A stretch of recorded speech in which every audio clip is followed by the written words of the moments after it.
Imagine a horse so dominant on the dirt, fans actually called him the silent Suzuka of the sand. That's quite a nickname. Isn't it?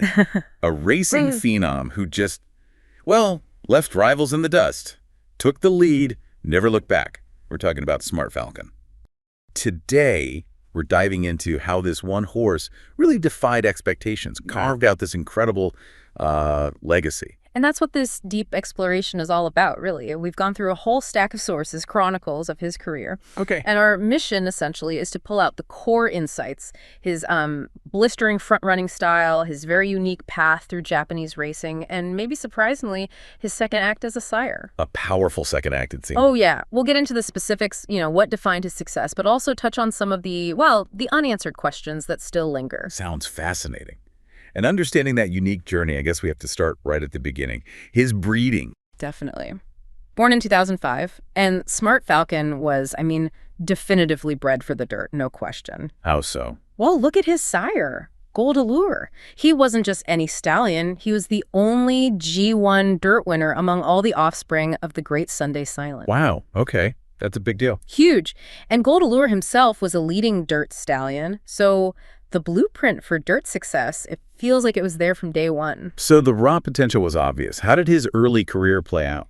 It certainly hinted at that potential. As a 2-year-old, he started out strong. 2 wins from 3 starts, all on dirt. That's a good start. Very solid. But then came this brief but really pivotal turf experiment when he was 3. Ah, the classic turf test. How did that go? Well, he actually won the Junior Cup on turf, which must have, raised some hopes, maybe confused things a little. Right, a win's a win. True. But then he ran in the Satsuki Show, a major turf classic, and finished dead last. Ouch. Okay, experiment over. Absolutely. That performance basically slammed the door shut on any turf ambitions. It cemented his path.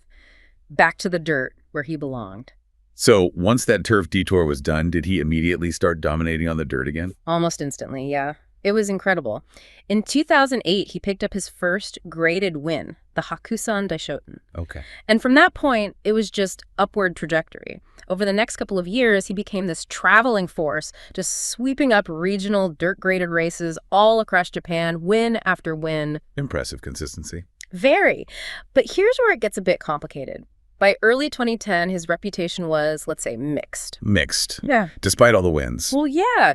He'd won 10 graded sticks already, which is fantastic. But critically, none of them were top-level JPN1 events. Oh, okay. The premier races on the local circuit, right? Separate from the main JRA ones. Exactly. So the criticism started to bubble up. People started calling him a local tour horse. Meaning he could only beat the competition outside the absolute top tier, avoiding the big guns. That was the perception, yeah. Dominating regionally, but maybe ducking the biggest central circuit stages. It's fascinating how that narrative took hold, It really is. So a dominant horse, but with this asterisk next to his name almost. Pretty much. Yeah. It really highlights how a horse's early campaign can shape how people see them, even when they're winning consistently. Smart Falcon's story then becomes about smashing that perception. So how did he smash it? How did the local tour horse become this national phenomenon? Everything seemed to click in mid-2010. There was a really pivotal moment. A rider switch. Legendary jockey Yutaka Take got the mount.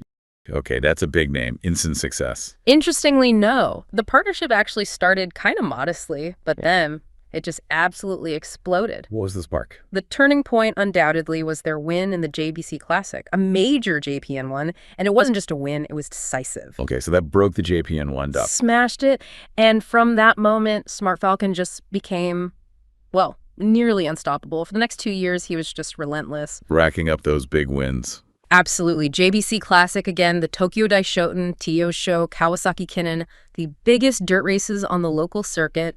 He just ticked them off. And how was he winning these? Just scraping by? Oh no, sheer dominance.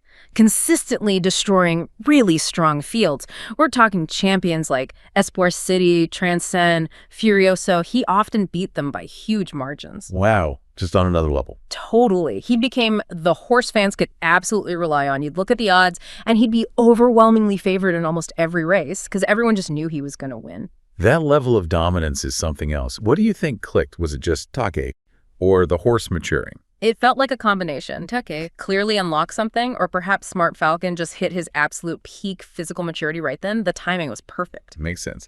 But you mentioned unanswered questions earlier. Right.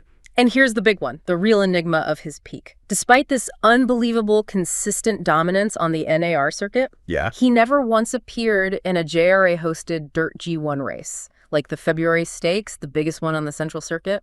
Never. Why not? The reasons were never actually made public, which, as you can imagine, led to tons of speculation among racing fans. I bet. Was it strategy? Avoiding even tougher competition? Track preferences? Exactly, those kinds of questions. Was it the connections being cautious? Did they think certain tracks suited him better? We just don't know. It remains this kind of shadow over his peak brilliance. What might have been, Definitely leaves you wondering. So he's conquered Japan's local circuit dirt scene. What's the next step for a horse like that? Well, the ultimate test, right? Yeah. The global stage. So in 2012, at 7 years old, which is getting on a bit for a racehorse. Yeah, definitely mature. He accepted an invitation to the Dubai World Cup. At that time, the richest dirt race on the planet. His chance to prove himself against the world's best. The ultimate challenge. How did it go? Unfortunately, it was pretty much a disaster from the start. Just really bad luck. Oh, no. What happened? He hit the gate before the actual start. Then he stumbled coming out. Then he got squeezed between rivals. So everything that could go wrong did go wrong. Pretty much, especially for a front runner like him. His signature style, bursting out and controlling the pace, it was completely ruined right from the get-go. So the race was lost at the start? Effectively, yes. He finished well back, understandably. And after he returned to Japan, his form it never really came back to that peak level. It's tough. A string of bad luck. Yeah. And then, while he was preparing for a potential comeback, he suffered an injury. And that was it. He was retired. A quiet end after such dominance. But his overall record must still be impressive. Oh, absolutely remarkable. His career stats, 34 starts, 23 wins. And get this, 19 graded stakes victories. 19, wow. All in those local or exchange dirt graded events, including 6 JPN1s. At the time he retired, that was actually a record for a JRA registered horse winning in those NAR dirt exchange races. Okay, so even with the Dubai disappointment and the injury, still a record-breaking career in its own way. Definitely. A unique path, but incredibly successful on his chosen turf, or rather, dirt. A tough break on that global stage, though. It really shows how much relies on just those first few seconds of a big race. Absolutely. Fine margins. And then retiring due to injury? Yeah, a quiet end to a spectacular racing career. But that wasn't the end of his story. Right, the second act, life after the track. How did he do as a sire? Well, much like his early racing career, his stud career actually had a somewhat slow start. Really? You'd think with his record. You would, but initially his offspring were doing okay, mostly in regional racing, showed some talent, but they weren't really making waves at the absolute top level. It took some time. Okay, so not an instant hit in the breeding shed. Not immediately. But then came the game changer, the horse that really put him on the map as a sire. His son, Shamal. Shamal. Okay, what did he do? In 2022, Shamal gave Smart Falcon his very first G1 victory as a sire, winning the Tokyo Sprint. That was the breakthrough. Finally, a top-level winner. Exactly. And Shamal didn't stop there. He went on to win the Kashiwa Kinnan in 2024. That was the first top-tier JPN1 win for Smart Falcon's progeny. Even bigger. Huge. And then, just to cement it, Shamal won the Kashiwa Kinnan again in 2025. Joined a really elite group of horses to win that back-to-back.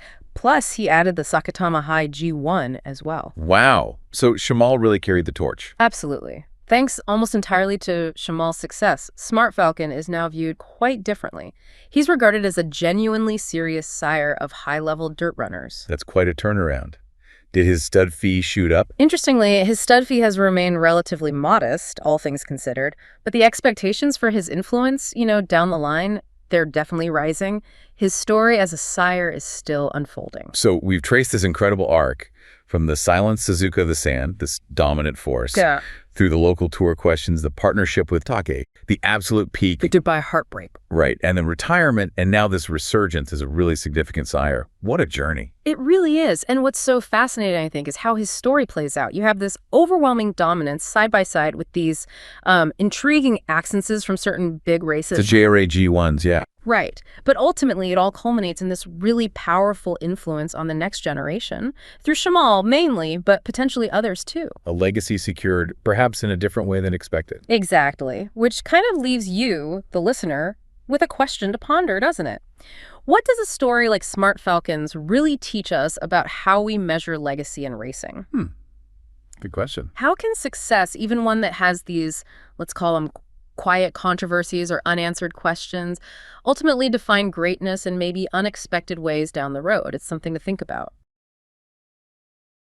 Thank you so much for watching. If you enjoyed this video, please like and subscribe for more. Check out our other videos for more stories you might enjoy.